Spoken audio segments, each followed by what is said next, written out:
Hello दोस्तों, आप सभी का स्वागत है आईएएस ऑनलाइन क्लासेस पे। जैसा कि आप लोग देख रहे हैं कि बिहार करंट अफेयर 2025 यानी एसपीडी पब्लिकेशन का है। इसी को हम लोग अध्ययन करेंगे। इसमें देख रहे हैं आपकी विषय सूची दे रखे हैं और इसी में हमें एक एक टॉपिक के बारे में हम लोग अध्ययन करेंगे। जैसा कि देखिए, सबसे पहला टॉपिक है बिहार का मानचित्र, यानी ये एक तरह से आपका ये परिचय है। जैसा कि अगर हम बात करें तो ये आपको पता है कि बिहार के नॉर्थ में, यानी बिहार के नॉर्थ में नेपाल है और आपका जो वेस्ट में पड़ता है वो आपका उत्तर प्रदेश पड़ता है और ईस्ट में आपका वेस्ट बंगाल पड़ता है। ठीक है। और उसके बाद जो है साउथ में आपका झारखंड पड़ता है।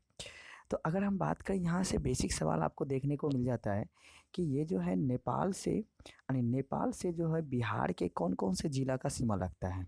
तो आपको एक तरह से याद रखना है, यहाँ पे आपको 7 नंबर देना है। ठीक है। और यहाँ पे भी आपको 7 नंबर देना है। ठीक है। और उसके बाद यहाँ पे 3 नंबर देना है और यहाँ पे आपको 8 नंबर देना है। यानी एक तरह से कह सकते हैं कि नेपाल से बिहार का 7 डिस्ट्रिक्ट का सीमा लगता है, जबकि झारखंड से 7 लगता है और उत्तर प्रदेश से 8 लगता है। तो सबसे पहले हम नेपाल से पूछा जाता है, तो याद रखिएगा ऑप्शन में आपको शिवहर देगा, शिवहर नहीं लगता है, याद रखिएगा। बिहार का जो जिला है शिवहर, वो नेपाल से सीमा साझा नहीं करता है। तो याद रखना है, पूर्वी और सीतामढ़ी यानी पूर्वी चंपारण और सीतामढ़ी के मध्य पड़ता है। तो एक तरह से देख लेते हैं 7 कौन कौन। सबसे पहले पश्चिम चंपारण हो गया, पूर्वी चंपारण हो गया, सीतामढ़ी हो गया, मधुबनी हो गया, सुपौल हो गया, अररिया हो गया, उसके बाद किशनगंज हो गया। ये टोटल 7 जिला हो गया, यानी पश्चिम चंपारण, पूर्वी चंपारण, सीतामढ़ी, मधुबनी, सुपौल, अररिया और किशनगंज। उसके बाद अगर हम उत्तर प्रदेश से बात करें तो उत्तर प्रदेश से सबसे पहले लगता है आपका पश्चिम चंपारण, फिर लगता है आपका गोपालगंज, फिर लगता है आपका सिवान, फिर लगता है आपका सारण लग जाता है, फिर उसके बाद भोजपुर लग जाता है, उसके बाद बक्सर लग जाता है, उसके बाद कैमूर लग जाता है और रोहतास। याद रखिएगा रोहतास भी लग जाता है। टोटल 1 2 3 4 5 6 7 और 8। कन्फ्यूजन हो जाता है बच्चा लोग कि रोहतास का सीमा लगता है कि नहीं लगता है। याद रखिएगा रोहतास का सीमा आपका उत्तर प्रदेश से भी लगता है और झारखंड से भी लगता है और ऊपर में नेपाल से टोटल 7 सीमा लगता है। उसके बाद अगर हम बात करें झारखंड से, तो झारखंड से भी आपको देख लेते हैं। झारखंड देखिए, सबसे पहले याद रखिएगा आपका जो भागलपुर हो गया, बांका हो गया, जमुई हो गया, नवादा हो गया, गया, औरंगाबाद, रोहतास, इन जिला का लगता है। यानी 1 2 3 4 5 6 और 7 जिला का लगता है। याद रखिएगा कैमूर जो है झारखंड से सीमा साझा नहीं करता, नहीं कैमूर जो राज्य है ये झारखंड से सीमा साझा नहीं करता है। याद रखिएगा, यही ऑप्शन में पूछा जाता है।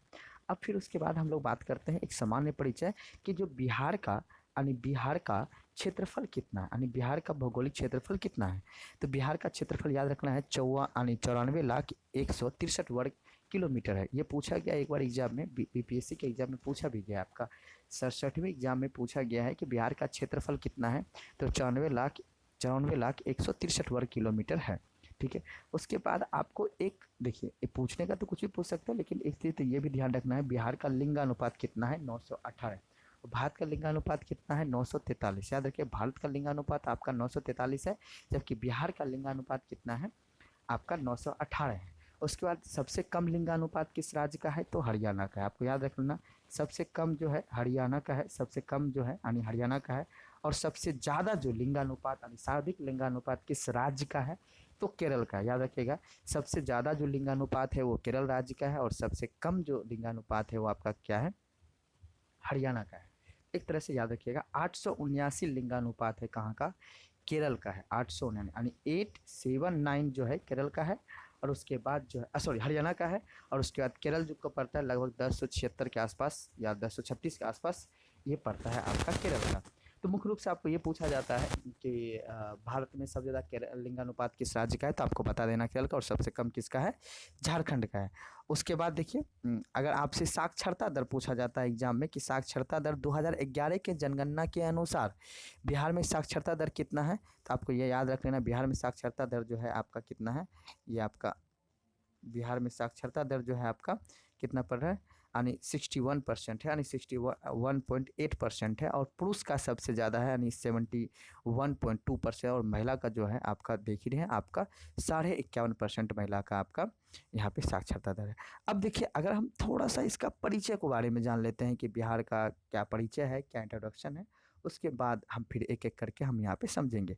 सामान्य परिचय हम देखिए, आधिकारिक नाम बिहार का, यानी बिहार का अर्थ क्या है, बौद्ध मठ। आपको पता ही है बिहार का जो अर्थ क्या है आपका, बौद्ध मठ। बिहार का अर्थ क्या है, बौद्ध मठ है, ठीक है। उसके प्राचीन यानी प्राचीन नाम इसका प्राच्य या पूर्व देश के नाम जाना जाता है। मौर्य काल एवं गुप्ता काल में इसे हम लोग मगध प्रांत के नाम से जानते थे। यानी मौर्य काल और गुप्ता काल में इसे किस प्रांत के नाम जानते हैं हम लोग, मगध प्रांत के नाम जानते हैं। और बिहार को आप लोग जानते ही है, बिहार जो है बंगाल से कट के 1912 ईस्वी में बिहार कट के बना था, और उसी के साथ में उड़ीसा और झारखंड, और उसके बाद जो है आपका क्या बना था, उड़ीसा और झारखंड और बिहार कट के बना था। और लास्ट में जाके जो है 1936 ईस्वी में, याद रखिएगा 1936 ईस्वी में उड़ीसा कट के अलग हो गया, और 2000 ईस्वी में आपको पता ही है 2000 ईस्वी में आपका झारखंड कट के अलग हो गया।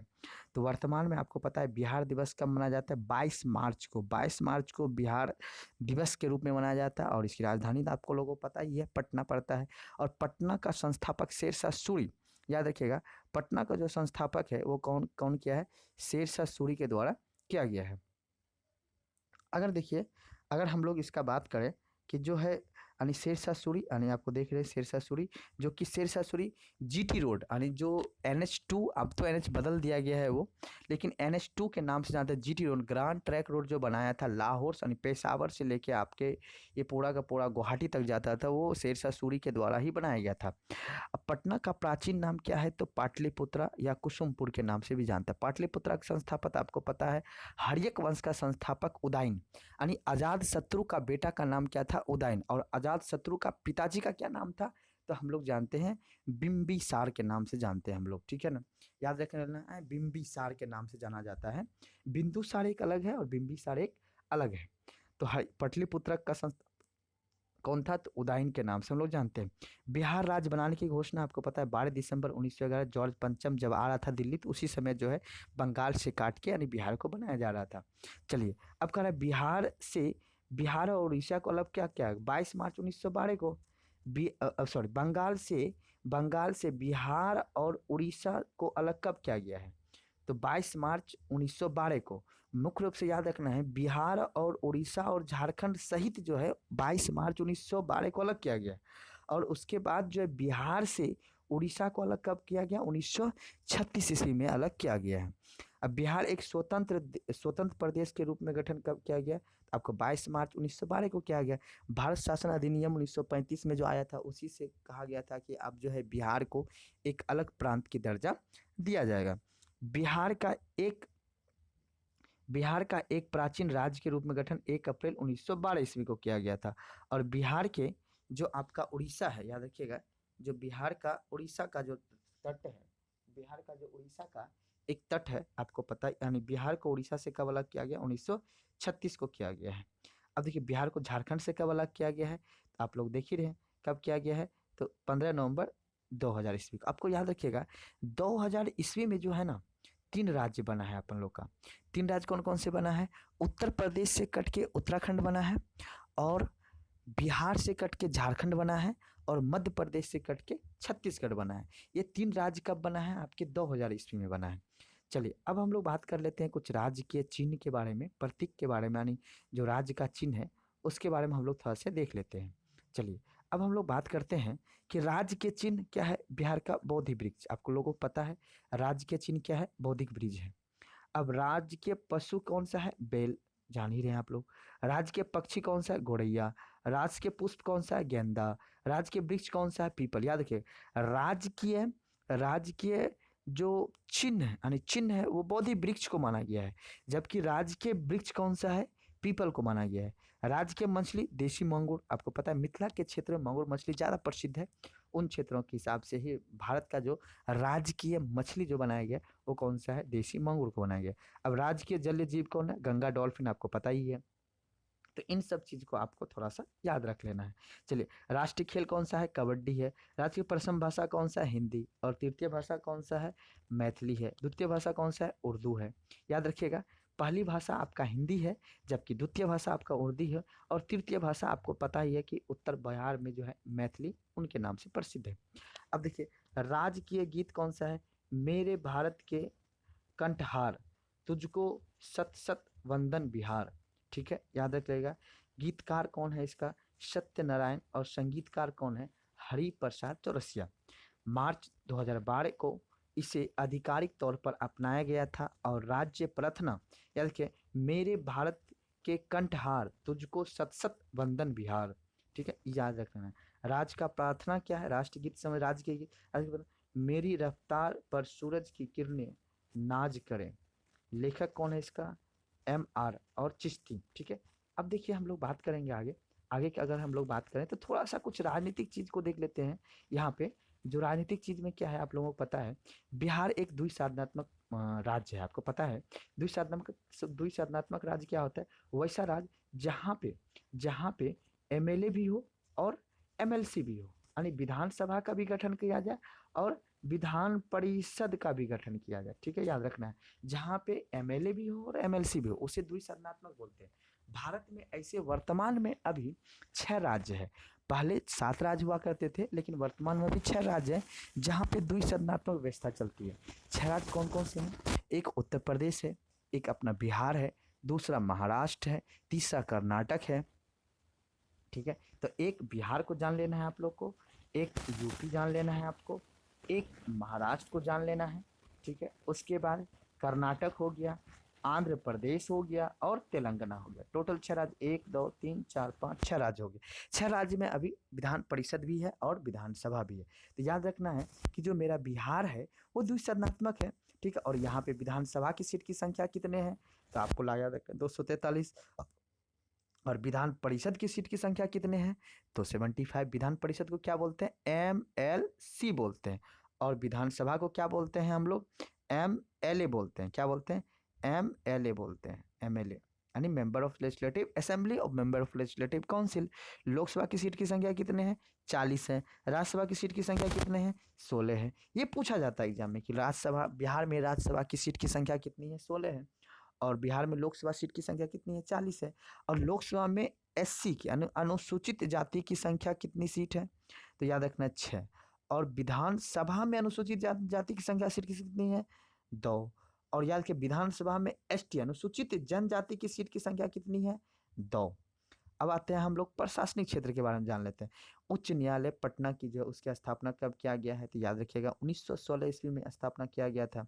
और बिहार में टोटल कितने जिले हैं? अभी 38 जिले हैं। 38वां जिला कौन सा बना है? अरवल बना है। यानी 49वां जिला के प्रस्तावित के तौर पे कौन सा है? बाढ़ जिला, जो पटना के क्षेत्र में अभी आते हैं। 39वां जिला बाढ़ जिला के तौर पे क्या है? ये प्रस्तावित किया गया है। नौगछिया भी एक प्रस्तावित जिला है, देखते हैं आगे क्या, लेकिन वर्तमान में आपको याद रखना है बिहार में मात्र 38 जिला है। 9 प्रमंडल है, आप लोग को पता ही है। 9 प्रमंडल है। अनुमंडलों की संख्या 101 है।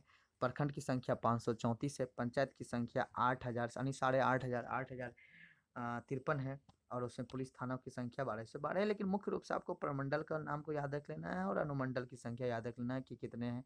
101 अनुमंडल हो गया, 534 क्या हो गया आपका? प्रखंड की संख्या हो गया, ठीक है।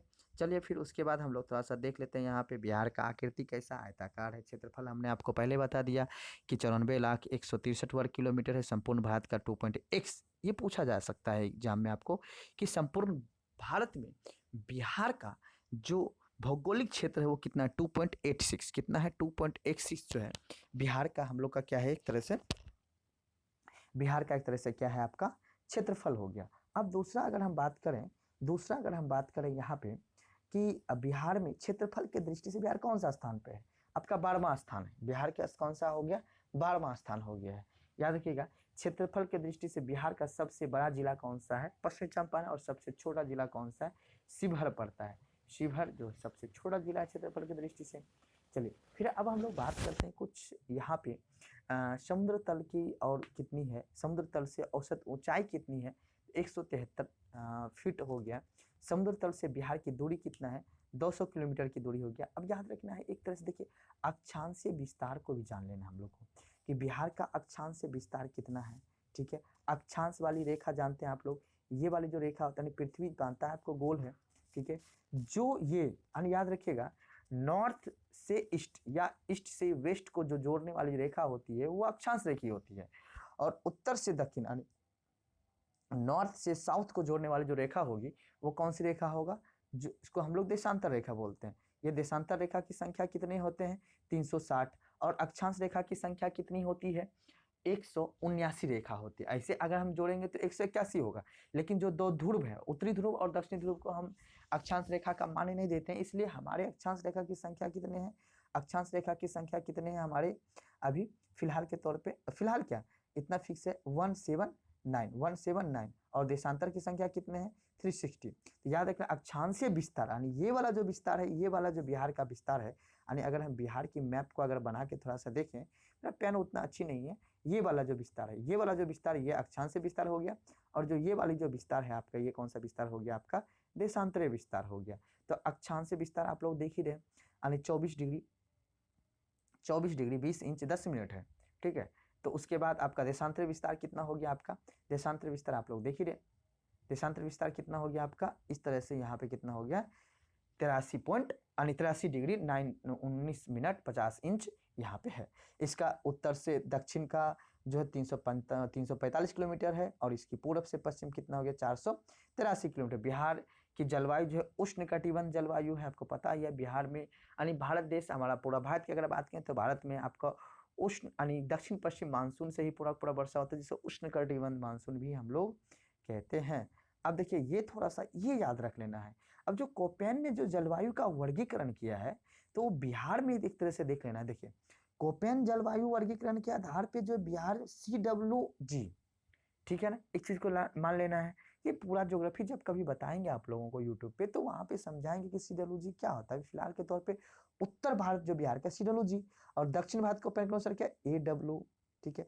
एक और टिवार्थ याद रखिए, टिवार्थ के अनुसार CAW है, और दक्षिण बिहार कौन सा है? AW है।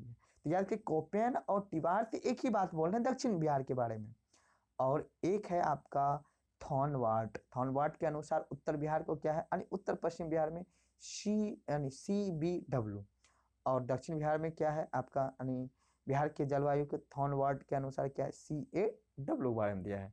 औसत वर्षा आप देख ही रहे हैं, 100 से लेके 120 सेंटीमीटर की वर्षा होती है। सर्वाधिक वर्षा कहाँ होती है? किशनगंज में होती है। और सबसे कम वर्षा कहाँ होती है? आपका औरंगाबाद में होती है। सबसे अधिक वर्षा किशनगंज में, और सबसे कम वर्षा बिहार के औरंगाबाद में। सबसे गर्म जिला कौन सा है? आपका गया। और सबसे ठंडा जिला भी कौन सा है? आपका गया जिला ही है। तो अब इस तरह से हम लोग जो ये चीज को देख लिए हैं, अब हम लोग कहता है भौगोलिक सीमा। अभी जस्ट मैंने आपको स्टार्टिंग में ही बताया था कि उत्तर में नेपाल बसा हुआ है, और बिहार के दक्षिण में क्या बसा हुआ है? यानी उत्तर में आपका नेपाल बसा हुआ है, और बिहार के दक्षिण में झारखंड है, ठीक है। बिहार के दक्षिण में क्या है? आपका झारखंड है, और पूर्व में क्या हो गया आपका? वेस्ट बंगाल, और पश्चिम में क्या है आपका? उत्तर प्रदेश। तो अभी जस्ट मैंने बताया था आपका, देखिए पूरब में यानी राज्य के सीमा से लगे राज्य जो है आपका पश्चिम बंगाल, उत्तर प्रदेश, झारखंड, और एक इंटरनेशनल देश राज्य है जिसका नाम क्या है आपका? नेपाल, ठीक है। तो अब देखिए यूपी जो है, मैंने अभी जस्ट बताया था, यूपी से कितने जिला का सीमा लगता है? 8 जिला का लगता है। और वेस्ट बंगाल से कितने लगता है? 3 लगता है। और झारखंड से कितने लगते हैं? 8 लगते हैं। सॉरी, मैंने आपको 7 बताया था, लेकिन यहाँ पे कितना दिया हुआ है? 8। तो हम लोग अकॉर्डिंग कर लेते हैं, 1 2 3 4 और 5 6 और 7 और 8। अच्छा, कटिहार जिला भी लगता है, तो मुझे ये नहीं पता था कटिहार जिला के बारे में।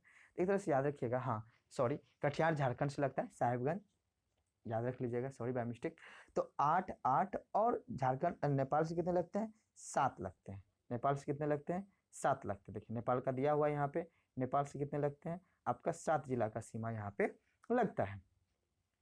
7 जिला में आप लोग देख ही रहे कौन सा? पश्चिमी चंपारण, पूर्वी चंपारण, सीतामढ़ी, मधुबनी, सुपौल, अररिया, किशनगंज, ये सभी लगता है। और बिहार की राजधानी से आपको पता है, बिहार की राजधानी पटना से लगे जिला कौन सा? कितने जिला है? तो 9 जिला का सीमा लगता है। ये पूछा जा गया एग्जाम में। तो एक तो क्वेश्चन ये पूछा गया था कि बिहार में जो गंगा नदी बहती है वो कितने जिला से होके बहती है? तो आपको याद रखना, बिहार से जो गंगा नदी बहती है वो 12 जिला से होके बहती है। और दूसरी बात याद रखना, बिहार की जो राजधानी पटना है उससे कितना जिला का सीमा लगता है? तो 9 जिला का लगता है। अलवर, जहानाबाद, नालंदा, लखीसराय, बेगूसराय, समस्तीपुर, वैशाली, सारण, भोजपुर, ठीक है। सबसे उत्तरी जिला आपको क्या है? पश्चिम चंपारण। और दक्षिण जिला कौन सा? गया। सबसे पश्चिमी जिला कैमूर। सबसे पूर्वी जिला कटिहार यानी किशनगंज का मुख्य रूप से याद रखना है। सोमेश्वर की पहाड़ी स्थित कहाँ पे? सोमेश्वर की पहाड़ी पश्चिम, सोमेश्वर की पहाड़ी आपको पता है, सोमेश्वर की पहाड़ी शिवालिक हिमालय का क्या है? वो भाग। सोमेश्वर की पहाड़ी किसकी भाग है? तो शिवालिक हिमालय का क्या है? भाग है। बिहार के किस जलवायु क्षेत्र में सर्वाधिक क्षेत्र है? तो उत्तर पश्चिम, याद रखिएगा उत्तर पश्चिम। सबसे अधिक पतझड़ वाले वन क्षेत्रफल से घिरा हुआ कौन सा जिला है? तो पश्चिम चंपारण। अधिकांश भाग में पाई जाने वाली मिट्टी कौन सा है? कछाड़ी यानी जलोढ़ मिट्टी पाई जाने वाली बिहार में भाग है। और कुल बाढ़ प्रभावित क्षेत्र कितना है? 68.80 लाख हेक्टेयर। भारत का कुल क्षेत्रफल कितना है? 16.5। ठीक है, यहाँ पे चलिए अब हम लोग बढ़ते हैं, थोड़ा सा कुछ भौगोलिक क्षेत्र को हम लोग देख लेते हैं। तो आप लोग ये देख रहे हैं खादर क्षेत्र, यानी जानते हैं खादर क्षेत्र किसको बोलते हैं? जो नवीन जलोढ़ मिट्टी से निर्मित होती है। और कोसी का मैदान कितना है? 30 मीटर है। दक्षिण का पहाड़ी कहाँ पे है? तो मुंगेर हो गया, नवादा हो गया, राजगीर हो गया, आपका खड़गपुर का पहाड़ी हो गया, ये सभी कौन सा क्षेत्र आता है आपका? अब आते हैं बिहार की नदियां। देखिए बिहार की नदियां अगर बात करेंगे तो दक्षिण, जो बिहार की जो दक्षिण है वो आपका कर्मनाशा हो गया, सोन हो गया, पुनपुन हो गया, फल्गु हो गया, क्यूल हो गया, अजय हो गया। और भी नदियां हैं बट ये महत्वपूर्ण नदियां आपकी कर्मशा, सोन, पुनपुन, फल्गु, क्यूल और अजय। अब आता है बिहार की उत्तर की नदियां। घाघरा, गंडक, बूढ़ी गंडक, आपका बूढ़ी गंडक हो गया, बागमती हो गया, कमला हो गया, कोसी हो गया, महानंदा। ये कर्म से है पश्चिम से पूर्व दिशा में। ये सभी नदियां यानी बिहार के उत्तर की जो सभी नदियां हैं ये आपके हिमालय से निकलती है, जबकि बिहार की दक्षिण की जो नदियां हैं वो प्रायद्वीपीय से निकलती है, जैसे कर्मनाशा, सोन, पुनपुन, फल्गु, क्यूल, अजय। ये सभी जो नदियां हैं ये सभी नदी आपका दक्षिण यानी दक्षिण भारत की नदियां हैं। अब कहता है बिहार के यानी एक देखिए आपको पूछा था बिहार के जो मध्य भाग में यानी पश्चिम से पूरब की ओर बहने वाली नदी कौन सी है? तो गंगा है। और गंगा कितने जिला से होकर बहती है? जस्ट मैंने बताया था आपको 12 जिला से होकर बहती है। बिहार में गंगा कितना? 445 यानी 4445 किलोमीटर जो है गंगा आपकी बहती है। शारदिक कहाँ बहती है? पटना जिला में बहती है, 99 किलोमीटर, याद रखिएगा। शारदिक जो गंगा बहती है वो कितना किलोमीटर बहती है? आपके 99 किलोमीटर। अपने बिहार में शारदिक किस जिला में बहती है? तो पटना जिला में बहती है, 99 किलोमीटर। बिहार की उद्गम कहाँ पे है? आपको पता है गंगा की उद्गम कहाँ पे? गंगोत्री ग्लेशियर उत्तराखंड से पड़ती है।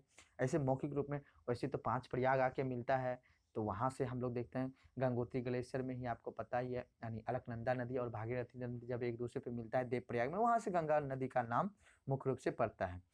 बिहार में गंगा की सबसे बड़ी सहायक नदी कौन सी है? सोन नदी। ये सबसे इंपॉर्टेंट है। देखिए वैसे भारत में अगर देखेंगे तो भारत में सबसे गंगा की लंबी सहायक नदी है यमुना नदी। ठीक है, जो आपको पता है इलाहाबाद में जाके यानी प्रयागराज में जाके गंगा से मिल जाती है। बट लेकिन बिहार में गंगा की सबसे लंबी सहायक नदी कौन सी हो गई? सोन नदी हो गई। और सोन नदी का उद्गम कहाँ से है? अमरकंटक की पहाड़ी से। अमरकंटक की पहाड़ी कहाँ पे है? तो आपको याद रखना है महादेव की पहाड़ी, यानी विंध्याचल के बाद जो है आपकी महादेव की पहाड़ी पड़ती है। और महादेव की पहाड़ी के आसपास जो है आपकी अमरकंटक, और अब उसी अमरकंटक से सोन नदी निकलती है। अब देखिए सोन नदी गंगा से आके कहाँ मिलती है? तो पटना यानी मनेर के हल्दी छपरा में, यानी याद रखिएगा पटना के आसपास ये सोन नदी आके मिलती है। सोन नदी बिहार में प्रवेश करती है, कौन से जिला में करता है? तो रोहतास जिला में करता है। बिहार का शोक नदी किसे कहते हैं? आपको पता ही है, कोसी। बिहार का शोक किसे कहते हैं? कोसी।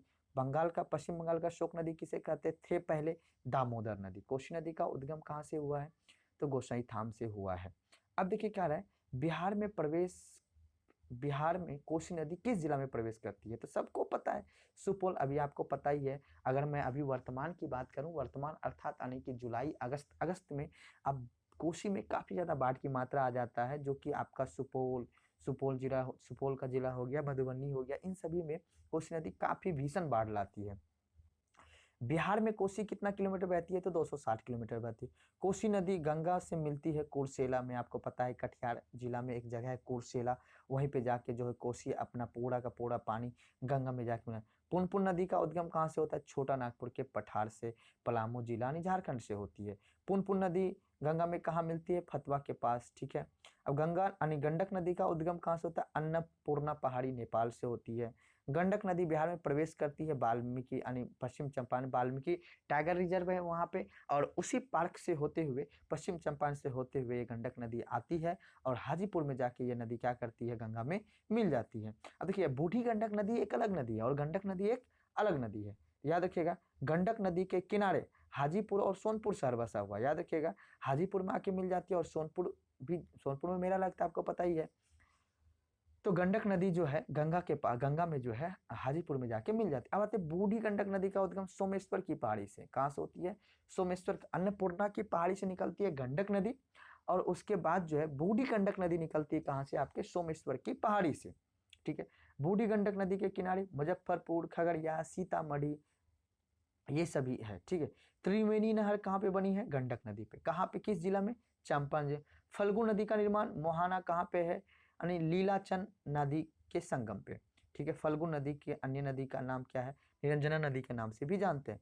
भारत का सबसे बड़ा रबर डैम कहाँ पे बना है? गाजी यानी फल्गु नदी पे बना है। बिहार और उत्तर प्रदेश के बीच सीमा कौन कौन सी नदी बनाती है? ये इंपॉर्टेंट है, ये याद रख लीजिएगा। बिहार और उत्तर प्रदेश के बीच जो सीमा बनाने वाली कर्मनाशा, गंडक, घाघरा, ये 3 नदी जो है ना, ये जो है बिहार और उत्तर प्रदेश के मध्य क्या बनाती है? सीमा बनाती है। तो कर्मनाशा नदी गंगा से कहाँ मिलती है? चौसा यानी बक्सर में। आपको पता है बक्सर का युद्ध आप लोग जानते ही है। ठीक है। बिहार की पहली नदी जोड़ो परियोजना यानी कोसी नदी जोड़ो परियोजना था। बिहार के, देखिए अब यहाँ पे समझिएगा, बिहार में उत्तरी यानी उत्तरी मैदान खंड को 2 भागों में बांटी जाती है। बिहार की जो उत्तरी मैदान की खंड है, इसको कितने वर्गों में बांटी जाती है? 2 वर्गों में बांटी जाती है। यानी बागमती नदी के द्वारा। पूरे बिहार राज्य को 2 वर्गों में कौन बांटती है? गंगा नदी बांटती है। तो याद कि बिहार के उत्तरी मैदान खंडों को 2 वर्गों में कौन बांटती है? तो बागमती बांटती है। और पूरे बिहार राज्य को 2 वर्गों में कौन बांटती है? तो आपके गंगा नदी बांटती है। चलिए अब देखिए, एक तरह से हम लोग परिचय देख ले। ये देखिए परिवहन है। परिवहन में देखिए मुख्य रूप से याद रख लेना है, यानी सड़कों की कुल लंबाई में बिहार का स्थान कौन सा है? भारत में सड़कों की कुल लंबाई में बिहार का स्थान कौन सा है? नहीं, बिहार का स्थान देश में कौन सा है? 8वां है। ये बहुत इंपॉर्टेंट बातें हैं, ठीक है ना। और उसके बाद पक्की सड़कों की कुल लंबाई में बिहार स्थान देश में कौन सा है? तो 10वां है। तो सड़कों की कुल लंबाई में बिहार का स्थान 8वां है और पक्की सड़कों में बिहार का स्थान देश में कौन सा है? 10वां है। ये सबसे ज़्यादा इंपॉर्टेंट है, ये याद रख लेना है, थोड़ा सा सबसे ज़्यादा इंपॉर्टेंट हो जाता है। बिहार में राष्ट्रीय राजमार्ग की कुल संख्या कितना है? 58 है। बिहार का सबसे लंबा राष्ट्रीय राजमार्ग कौन सा है? NH-31 याद रखना है। बिहार का सबसे लंबा राष्ट्रीय राजमार्ग कौन सा है? NH-31 जो 404 किलोमीटर पड़ता है। उसके बाद पड़ता है बिहार का सबसे छोटा NH-727 यानी 727A के नाम जानते हैं हम लोग। देखिए राष्ट्रीय राजमार्ग की सर्वाधिक लंबाई वाला जिला कौन सा है? पटना है। ये पूछ सकता है। सबसे कम लंबाई वाला शिवहर, क्योंकि छोटा जिला है इसलिए छोटा होगा। राज्य के राजमार्ग की सर्वाधिक लंबाई वाला जिला कौन सा है? गया हो गया आपका। बिहार से गुजरने वाली राष्ट्रीय राजमार्ग NH-2 का नाम बदल के अब क्या कर दिया है? NH-19 कर दिया है। हमने बोला था ना कि NH का नाम बदला गया है, तो याद रखिएगा NH-19 कर दिया गया है। NH-2 के बिहार स्थित स्थल, ये सब चीज आप लोग देख लेना है। अब देखिए एक चीज और हम लोग देख लेते हैं, पटना मेट्रो रेलवे का निर्माण, पटना रेलवे मेट्रो का निर्माण दिल्ली मेट्रो निगम द्वारा किया जा रहा है। ठीक है ना, याद रख लीजिएगा। ये पूछा जाए, एक तो पटना रेलवे निर्माण का शिलान्यास 2019 में ही रखा गया था। ठीक है ना। तो पटना मेट्रो रेलवे का निर्माण मेट्रो रेल निगम यानी दिल्ली मेट्रो रेल निगम के द्वारा किया जाए। राज्य में मेट्रो रेलवे परियोजना की कुल लंबाई कितनी है? 31 किलोमीटर है, यानी 31.72 किलोमीटर है। और बिहार राज्य परिपथ यानी परिवहन निगम की स्थापना 1959 में किया गया था। ठीक है। बिहार का पहला अंतर्राष्ट्रीय बस टर्मिनल यानी ICBT का स्थापना 18 सितंबर 2000 पटना के बोरिया में किया गया है। ठीक है। पटना हवाई अड्डे का नाम क्या है? जयप्रकाश नारायण हवाई अड्डे का नाम 1973 में स्थापित किया गया है। अंतर्राष्ट्रीय का दर्जा इसे 2008 में मिला है। PM मोदी ने पटना में नए एयरपोर्ट टर्मिनल का उद्घाटन एवं बिहटा एयरपोर्ट को आधारशिला रखी है 29 मई 2025 को। बिहटा एयरपोर्ट की स्थापना 29 मई 2025 को। अब बात करते हैं कृषि पशुपालन के बारे में, इसको भी आगे हम लोग देख लेंगे। ठीक है। अब देखिए फिर यहाँ से हम लोग अगर बात करें आगे चल के, अगर हम लोग बात करेंगे आगे वन रिपोर्ट के बारे में भी हम लोग देख लेंगे। ठीक है। अब हम लोग जो है बिहार, देखिए एक तरह से यहाँ से हम लोग देख लेते हैं। ठीक है। अब देखिए एक तरह से पूछा जाता है कि फसल जो होती है यानी कृषि, बिहार में जो कृषि व्यवस्था है वो कितना है? अब देखिए शुद्ध यानी सकल बुआई क्षेत्र जो है बिहार में, जो सकल बुआई का क्षेत्र है वो कितना है? ठीक है ना। तो याद रखिएगा 2022-23 के यानी 2022-23 में जो सर्वे हुआ था, उस सर्वे के अनुसार जो है सकल बुआई वाला जो क्षेत्र है वो कितना है? 72.68 लाख हेक्टेयर है। और शुद्ध बलुआई वाला क्षेत्र कितना है? तो याद रखना है 51.13 लाख हेक्टेयर है। और फसल की सघनता वाला क्षेत्र कितना है? 1.2 है। सर्वाधिक फसल सघनता वाला जिला कौन सा है? सुपौल और जहानाबाद है। और सर्वाधिक शुद्ध बुआई वाला जिला कौन सा है? भोजपुर और बक्सर है। तो सर्वाधिक बुआई वाला जो जिला है भोजपुर तथा बक्सर है। और बिहार राज्य को सूखा से प्रभावित क्षेत्र कितना है? लगभग 20% है। याद रखना है, बिहार राज्य का सूखा से प्रभावित क्षेत्र कितना है? लगभग 20% है। बिहार में उपलब्ध भूमि में से खेती की जाती है 60% भाग पर की जाती है। ठीक है, तो एक तरह से इस लोग को हम लोग जान लेना है। अब देखिए उसके बाद हम लोग को जो क्षेत्र आता है, ठीक है, अब देखिए बिहार के सिंचाई वाला जो क्षेत्र है, यहाँ से क्वेश्चन हम लोग को देखने को मिल जाता है। तो बिहार के जो सिंचाई यानी कुल सिंचाई का क्षेत्र जो है कितना है? 56.9 लाख हेक्टेयर है। और बिहार में सिंचाई का प्रमुख साधन नलकूपों द्वारा, सबसे ज्यादा किससे होता है? नलकूपों के द्वारा होता है। और कितना? 64% जो है आपके 64.1% नलकूपों के द्वारा होता है। और नहरों के द्वारा कितना होता है? 30.3% होता है। क्योंकि तालाब के द्वारा कितना? 2.05 होता है। और अन्य कितना होता है? 3.52% से होता है। तो बिहार में नलकूपों कितना है? 64.1%। और सर्वाधिक सिंचाई वाला जिला कौन सा है? रोहतास। सबसे जहाँ सिंचाई होती है वो रोहतास जिला में होती है। न्यूनतम सिंचाई वाला जिला कौन सा है? शिवहर है। अब बिहार की पहली सिंचाई परियोजना सोन परियोजना है। बिहार की प्रथम बहुउद्देशीय परियोजना सोन परियोजना है। बिहार की सबसे बड़ी सिंचाई वाला परियोजना कौन सा है? गंडक परियोजना है। इस तरह से आपको याद रख लेना है इन सभी चीज को। बिहार एवं उत्तर प्रदेश राज्य की संयुक्त सिंचाई परियोजना क्या है? गंडक परियोजना है। बिहार एवं नेपाल की संयुक्त परियोजना कौन सा है? कोसी परियोजना है। याद रखिएगा, बिहार और यूपी के बीच कौन सा परियोजना है जो मिला हुआ है? गंडक। और बिहार और नेपाल के बीच कौन सा मिला हुआ है? कोसी परियोजना मिला हुआ है। कोसी परियोजना की शुरुआत कब हुआ था? 1954 में हुआ था। अब देखिए वन वाला रिपोर्ट आपको पता है, देखिए वन 2021 का रिपोर्ट है, वैसे वन 2023 का रिपोर्ट आ चुका है। उस रिपोर्ट को हम लोग एक बार देख लेंगे। इसको यहाँ पे अभी कोई इंपॉर्टेंट नहीं है ये। चलिए अब हम लोग बात करेंगे थोड़ा सा इकोनॉमिक्स वाला जो आर्थिक क्षेत्र है वहाँ पे। देखिए सकल राज्य घरेलू उत्पाद, ठीक है, एक होता है जीडीपी और एक होता है एस यानी कि जीएसडीपी जिसको हम लोग बोलते हैं। तो आप यानी ग्रॉस स्टेट डोमेस्टिक प्रोडक्ट के बारे में हम लोग जानते हैं। इसका जो वर्तमान में 23-24 है वो कितना है आपका? आप एक तरह से देख सकते हैं 8,54,459 करोड़ रुपया के तौर पे। लेकिन मुख्य रूप से आपको ये याद रखना है बिहार का जीडीपी यानी कितना है? एस यानी जीएसडीपी कितना है? 14.5% है। कितना है? 14.5% है। अब उसके बाद देखिए स्थिर मूल्य कितना है? तो 9.2% है। 9.2 कितना है? 9.2। तो वर्तमान में मूल्य जीडीपी का कितना है? यानी जीएसडीपी का कितना है? 14.5%। और स्थिर मूल्य का कितना है? 9.2% है। अगर हम बात करें शुद्ध राज्य घरेलू उत्पाद कितना है यहाँ पे, तो एक तरह से आप वर्तमान में इस चीज को जान लेना है, ये पूछेगा नहीं एग्जाम में। हाँ, प्रति व्यक्ति पर कैपिटा इनकम जो है आपको ये जान लेना है। तो प्रति व्यक्ति जो आय है, प्रति व्यक्ति आय जो है वो कितना है? 66,828 रुपये है। पर स्थिर मूल्य कितना है? 36,333 रुपया है। तो प्रति व्यक्ति आय कितना है? 36,333 रुपया है। और प्रति व्यक्ति आय वर्तमान मूल्य पे कितना है? 66,828 रुपया है। और सर्वाधिक प्रति व्यक्ति आय किस राज्य का है? तो पटना का। किस जिला का है? तो पटना का है।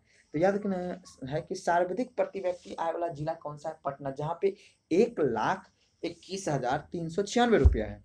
जबकि न्यूनतम प्रति व्यक्ति आय वाला जिला कौन सा है? आपका शिवहर है, जहाँ पे मात्र 19,561 रुपया है। यानी कहने का मतलब है कि पर कैपिटा इनकम होता है जहाँ पे वहां पे रह रहे जनसंख्या जो साल में कितना रुपया कमाती है, पर कैपिटा इनकम। यानी बिहार में 38 जिला में से जो पटना जिला जो है, पटना जिला वहां पे 1,21,396 रुपया कमाने वाला व्यक्ति एक व्यक्ति कमाता है। और सबसे कम जो है शिवहर का है, वो कितना है? 19,561। अगर हम बात करेंगे तीन जो जिला आता है पटना, बेगूसराय और मुंगेर, जो कि सर्वाधिक जो है पर कैपिटा इनकम में है, पटना, बेगूसराय और मुंगेर जो है। ठीक है, अब याद रख लेना है राजकोषीय घाटा कितना है। देखिए ये पूछा जाता है एग्जाम में। फिजिकल प्राथमिक घाटा नहीं, प्राइमरी डेफिसिट कितना है? 2.1। कितना है? 2.1। कितना परसेंट है? 2.1 पूछेगा। प्राथमिक घाटा कितना है? 2.1। अब फिजिकल राजस्व घाटा कितना है? 0.3%। 0.3% हमारा घाटा। और राजकोषीय घाटा कितना है? तो 4.2% यानी 4.2% की घाटा है। ठीक है, तो याद रखिए, देखिए ये सब टर्म जो है यानी प्राइमरी डेफिसिट हो गया, फिजिकल डेफिसिट हो गया, और उसके बाद राजकोषीय घाटा क्या हो गया, ये सभी चीज जो है इकोनॉमिक्स का टर्म है एक, जो कि आप लोग पढ़ते हैं वहाँ पे टैक्सेशन सिस्टम में भारत में। तो ये सब चीज को वहाँ पे जानने की अब थोड़ा सा ज़्यादा आपको पड़ेगा, लेकिन मुख्य रूप से आपको ये याद रख लेना है कि राजकोषीय घाटा कितना चले 0.2%, और राजकोषीय घाटा कितना, टैक्स में हम लोग कितना, बजट कितना हुआ और पैसा कितना आएगा, तो पैसा कितना आया उससे ज़्यादा हम लोग खर्च करते हैं, और उस कितना का खर्च करते हैं उसी को बोलते हैं राजकोषीय घाटा। तो जो 4.2% का है, जो कि 35,660 करोड़ रुपए का हम लोग घाटा में है। ठीक है, चलिए अब हम लोग बात करते हैं कि जो ऊर्जा की प्रति व्यक्ति खपत है वो कितना यूनिट है, 363, यानी हमारे बिहार में प्रति व्यक्ति जो है 363 यूनिट बिजली का यूज किया जाता है। और राज्य में बिजली का कुल उत्पादन खपत कितना है, तो ये तो बहुत ज़्यादा हो गया, यानी 3,830 करोड़ यूनिट है। ठीक है ना, तो एक चीज को ये याद रख लेना है मुख्य रूप से कि 363 यूनिट जो है बिजली खपत होती है पर आदमी के द्वारा। बिहार में बेरोजगारी दर कितना है, 3%। बिहार में बेरोजगारी दर कितना है, तो 3% है। ठीक है, चलिए अब हम लोग बात कर लेते हैं थोड़ा सा 2011 का जनगणना को लेके।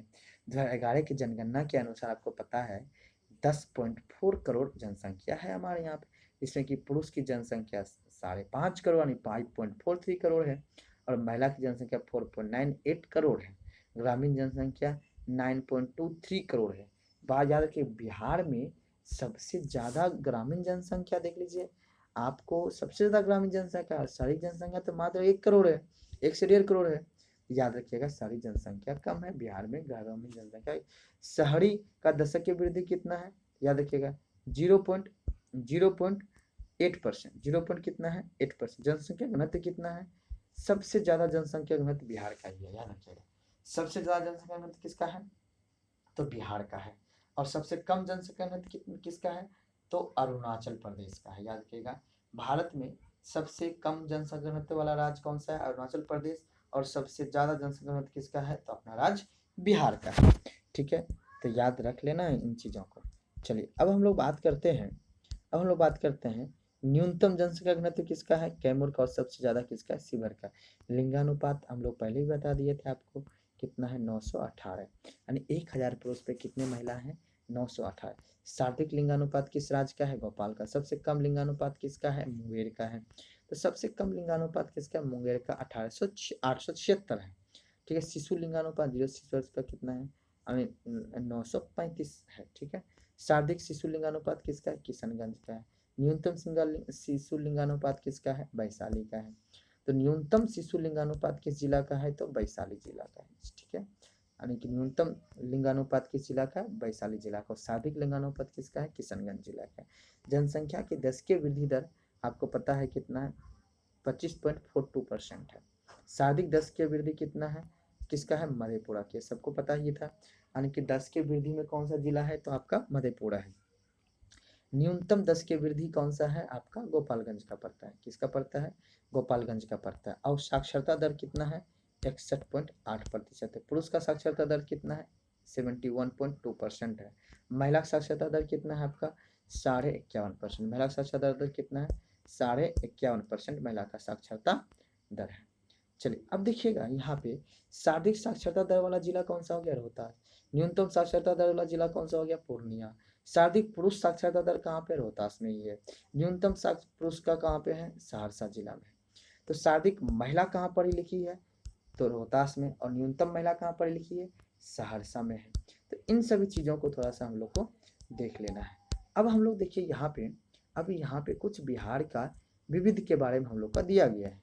तो देखिए यहाँ पे एक तो सवाल बन जाता है कभी कभी कि बिहार के जो वन्य जीव अभ्यारण्य है, ठीक है, बिहार का जो वन्य जीव अभ्यारण्य है वो कहाँ पे है। ठीक है, बिहार का जो वन्य जीव अभ्यारण्य है वो कहाँ पे है, तो बिहार का वन्य जीव गौतम बुद्ध अभ्यारण्य कहाँ पे है, गया में है। संजय गांधी जैविक उद्यान कहाँ पे है, पटना में। विक्राशीलम डॉल्फिन अभ्यारण्य कहाँ पे, भागलपुर में है। ठीक है, भीम बांध अभ्यारण्य कहाँ पे है, तो आपका गया जिला में पड़ता है। तो एक तरह से आपको ये जानना है कि जो बिहार में भीम बांध अभ्यारण्य मुंगेर में है, कांवर झील कहाँ पे अभयारण्य? बेगूसराय में है। उदयपुर वन्य जीव अभयारण्य कहाँ पे है? पश्चिम चंपारण में। पंथ वन्य जीव अभयारण्य कहाँ पे है? नालंदा में। कुशेश्वर स्थान पक्षी अभयारण्य कहाँ? दरभंगा में। गोगाबिल पक्षी अभयारण्य कहाँ पे है? कटिहार में है। बोड़ा सलीम पक्षी अभयारण्य कहाँ पे? वैशाली में। तो देखिए, गंगा संजय गांधी जैविक उद्यान जो है पटना में पड़ता है, ठीक है। और गौतम बुद्ध अभयारण्य कहाँ पे है? गया में है। विक्रमशिला डॉल्फिन अभयारण्य कहाँ पे है? भागलपुर में। भीम बांध अभयारण्य कहाँ पे है? मुंगेर में है। इन सभी चीज को अब एकमात्र राष्ट्रीय उद्यान जो है आपको पता ही है, पश्चिम वाल्मीकि राष्ट्रीय उद्यान की स्थापना 1978 में पश्चिम चंपारण जिले में गंडक नदी के किनारे सोमेश्वर पहाड़ी की श्रेणी में इसे 1990 में राष्ट्रीय उद्यान की दर्जा दिया गया है। अब देखिए, बिहार का प्रमुख जलप्रपात, देखिए ककोलत जलप्रपात कहाँ पे है? नवादा जिला में है। तिलहर कुंड जलप्रपात कहाँ पे? कैमूर में है। करकट जलप्रपात कहाँ पे है? कैमूर में है। दुर्गावती जलप्रपात कहाँ पे है? रोहतास में है। कर्मनासा जलप्रपात कहाँ पे है? बक्सर में है। धुआं धुआं कुंड जलप्रपात कहाँ पे है? सासाराम में है। मंझर कुंड जलप्रपात कहाँ पे है? सासाराम में है। त्रितुलाली भवानी जलप्रपात कहाँ पे? रोहतास में है। और जिहार कुंड जलप्रपात कहाँ पे है? तो भोजपुर में पड़ता है। तो इन चीजों को आप लोग को थोड़ा सा जान लेना है। और ये प्रमुख पशु पक्षी अभ्यारण्य कहाँ पे है? नागी नकटी पक्षी विहार कहाँ पे है? जमुई में। अब देखिए, वाल्मीकि पशु विहार चंपारण में पड़ता है। गोगाबिल पक्षी विहार कहाँ पड़ता है? कटिहार में पड़ता है। हरियाबार में पड़ता है। हिरन पार्क कहाँ पे है? अररिया में। कांवर झील पक्षी विहार कहाँ पे? बेगूसराय में है। कुशेश्वर पक्षी विहार कहाँ पे? दरभंगा में है। सरेयामन पक्षी विहार कहाँ पे? बेतिया में है। और सूर्यायान पक्षी कहाँ बिहार में कहाँ पे है? भोजपुर में है। उधव वाह झील उदावा झील पक्षी बिहार कहाँ पे है? तो साहिबगंज में पड़ता है। इसी तरह से प्रमुख झील भी बिहार का एक बार देख लेते हैं हम लोग। तो बिहार का जो झील है प्रमुख, अनुपम झील कैमूर में, कांवर झील बेगूसराय में, तेलहार झील कैमूर में, कुशेश्वर स्थान झील दरभंगा में, घोघाबिल कटिहार में, बरियाला झील वैशाली में, सिमरी बख्तियारपुर झील सहरसा में, घोड़ा कटोरा झील राजगीर नालंदा में, अनुपम झील कैमूर में, जगतपुर झील भागलपुर में, मोती झील मोतिहारी में, सरैयामन मोतिहारी में। बिहार का पहला रामसल स्थल कौन सा है? कांवर झील बेगूसराय 1920 में, ठीक है, सॉरी 2020 में इसे दिया है। वर्तमान बिहार में रामसर स्थल की संख्या कितने हैं? 3 है। तो कांवर झील बेगूसराय और नटकी और नागी पक्षी अभयारण्य जमुई में, ठीक है। इन चीज को थोड़ा सा देख लेना। अब देखिए, लोक के नाट्य में देख लेते हैं थोड़ा सा। तो एक तरह से देखिए, लोक नाट्य में डोमकच, विदेशिया, जाट जटनी और कीर्तानिया और सामा चकेवा। और चित्रकला में मधुबनी, मंजूषा और जादू प्रिया, थंका चित्रकला, झांकी कला। बरौनी रिफाइनरी फैक्ट्री का स्थापना कब हुआ था? 1964 में हुआ था, सोवियत रूस के द्वारा किया गया था, ठीक है। तो सोवियत रूस के द्वारा जो 1964 में स्थापना किया गया था, ठीक है, सोवियत रूस के द्वारा। बिहार का सबसे पुराना गिरजाघर पादरी की हवेली, ठीक है। पटना कॉलेज की स्थापना 1863 ईस्वी में बिहार का पहला कॉलेज था।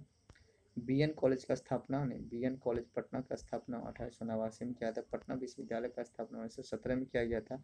और पटना मेडिकल कॉलेज का स्थापना 1925 में किया गया था। पटना साइंस कॉलेज की स्थापना 1927 में और पटना वीमेंस कॉलेज की स्थापना 1940 में किया गया था। पहला जिला स्कूल पटना हाई स्कूल खोला गया था, 1835 में खोला गया था। और पटना घोलघर का निर्माण जो है 1876 में जॉन शेर के सुझाव पर किया गया था। 1786 ईस्वी में किया गया था। पटना गोलघर का वास्तुकार कप्तान जॉन गोस्टिन के द्वारा किया गया था। चलिए, अब हम लोग जो है आगे बात करते हैं। आगे जो है यहाँ पे हम लोग थोड़ा सा देख लेते हैं कि ये जो है यानी कि सदाकत आश्रम की स्थापना जो है यानी सदाकत आश्रम की स्थापना मौलाना मजुल हक ने 1921 ईस्वी में और बिहार विद्यापीठ की स्थापना गांधी जी ने 1921 ईस्वी में किया था। ठीक है, तो सदाकत आश्रम की स्थापना मौलाना मजरुल हक ने किया था, जबकि बिहार विद्यापीठ की स्थापना गांधी जी ने 1921 को किया था। बिहार राज्य में मौजूदा यूनेस्को धरोहर के स्थल महाबोधि मंदिर बोध गया 2002 में हुआ था और नालंदा विश्वविद्यालय 2016 में हुआ था। तो बिहार में मौजूदा यूनेस्को, एक तो रामशल स्थल होता है, एक यूनेस्को धरोहर स्थल होता है। ठीक है, तो नालंदा विश्वविद्यालय परिसर का उद्घाटन 19 जून 2024 को हुआ था और बिहार गौरैया सम्मान का शुरुआत 2009 में हुआ था। बिहार का पहला हिंदी समाचार पत्र बिहार बंधु कब किया गया था? 1874 में प्रकाशित किया गया था। बिहार से प्रकाशित प्रथम अंग्रेजी अखबार द बिहार हेराल्ड जो 1875 ईस्वी में किया गया था। द बिहार हेराल्ड का प्रकाशन गुरु प्रसाद सेन ने किया था। ठीक है, बिहार में याद रखिएगा, बिहार में सर्चलाइट समाचार के पत्र के संपादक मुरली मनोहर प्रसाद, ठीक है, मुरली मनोहर प्रसाद और उदयवंत प्रकाश पुस्तक के लेखक मौलवी कवि के द्वारा किया गया था। अभिनेता अशोक कुमार की असली नाम, ठीक है, कुमुद लाल गोंगली और सिल्क सिटी के रूप में बिहार का विख्यात जिला कौन सा है? भागलपुर है। सिल्क सिटी में विख्यात कौन सा है? पटना लॉन गांधी मैदान के रूप में नामकरण किसका था? 1948 में किसका किया गया था? बिहार का 5 पहाड़ियों से घिरा शहर राजगीर है, जो रत्नागिरी यानी कौन सा शहर है? राजगीर है। रत्नागिरी, विपुलगिरी, वैभवगिरी, सोनगिरी, उदयगिरी के पहाड़ी से घिरा हुआ है, यानी रत्नागिरी, विपुलगिरी, वैभवगिरी, सोनगिरी एवं उदयगिरी पहाड़ियों से घिरा हुआ है, जिस शहर का नाम क्या है? राजगीर। 5 पहाड़ियों से घिरा हुआ है। बिहार में प्रथम समेकित यानी चेक पोस्ट स्थापित किया गया था, 2018 में किया गया था। रोहतास जिला में स्थित कैमूर पठार प्रसिद्ध है चूना पत्थर के लिए। किसके लिए प्रसिद्ध? कैमूर का पठार किसके लिए प्रसिद्ध है? चूना पत्थर के लिए। यानी कैमूर का जो रोहतास का जो कैमूर का पठार है किसके लिए प्रसिद्ध है? चूना पत्थर के लिए प्रसिद्ध है। भारत में वैगन एवं इंजीनियरिंग केंद्र की स्थापना मोकामा में हुआ था। बिहार का पहला आर्थिक सर्वे प्रस्तुत कब किया गया था? 2006 और 7 में किया। तत्कालीन उप मुख्यमंत्री सुशील मोदी के द्वारा किया गया था। बिहार का पहला हरित बजट पेश कब किया गया था? 2021 में किया गया था। विश्व शांति स्तूप कहाँ पे है? राजगीर में। कहाँ पे है विश्व शांति स्तूप? कहाँ पे है? राजगीर में है। बिहार में 7 निश्चय योजना का शुरुआत कब हुआ था? 2015 में हुआ था। बिहार औद्योगिक क्षेत्र विकास प्राधिकरण की कब हुआ था? लोगों को पता है कब हुआ था? स्थापना कब हुआ था? तो 1900 कब हुआ था? तो 1974 ईस्वी में हुआ था। 4 क्षेत्रीय कार्यालय पटना, भागलपुर, मुजफ्फरपुर, दरभंगा के द्वारा। बिहार लोक प्रशासन एवं ग्रामीण विकास संस्थापन का बिपार्ड की स्थापना कब हुआ? 2006 में। बिपार्ड जहाँ पे कि बड़े बड़े अधिकारी का जो ट्रेनिंग है वहाँ पे ही आप लोग का बिपार्ड के नाम से जानते हैं। बिहार राज्य बाल मजदूर आयोग की स्थापना कब हुआ था? 1999 ईस्वी में हुआ था। बिहार राज्य पर्यटन विकास निगम का स्थापना कब हुआ था? 1980 में हुआ था। बिहार राज्य पर्यटन विकास निगम का डेडलाइन क्या है? याद रखना है विशफुल बिहार। ठीक है। नई पर्यटक नीति 2023 से 2028 नई पर्यटक नीति की स्वीकृति को क्या हुआ है? 2023 से 2028 तक के लिए 2023 दिसंबर 2023 में हुआ है। वर्ष 2023 में बिहार में आने वाले पर्यटकों की संख्या कितनी है? 821.33 लाख। ठीक है। बिहार में पहली बार चाय बागान की स्थापना कहाँ की गई है? किशनगंज में। कहाँ की गई है? किशनगंज में किया है। बिहार राज्य की विद्युत निगम लिमिटेड की स्थापना 1982 में किया गया था। पटना म्यूजियम संग्रहालय की स्थापना 3 अप्रैल 1917 को किया गया था। पटना म्यूजियम संग्रहालय की स्थापना 15 अगस्त बिहार म्यूजियम की स्थापना 15 अगस्त 2015 को किया गया था और पटना म्यूजियम की स्थापना 3 अप्रैल 1917 को किया गया था। राजगीर खेल विश्वविद्यालय अकादमी का स्थापना 2024 में किया गया और बिहार में पहली चीनी मिल की स्थापना 1904 के सारण में किया गया था।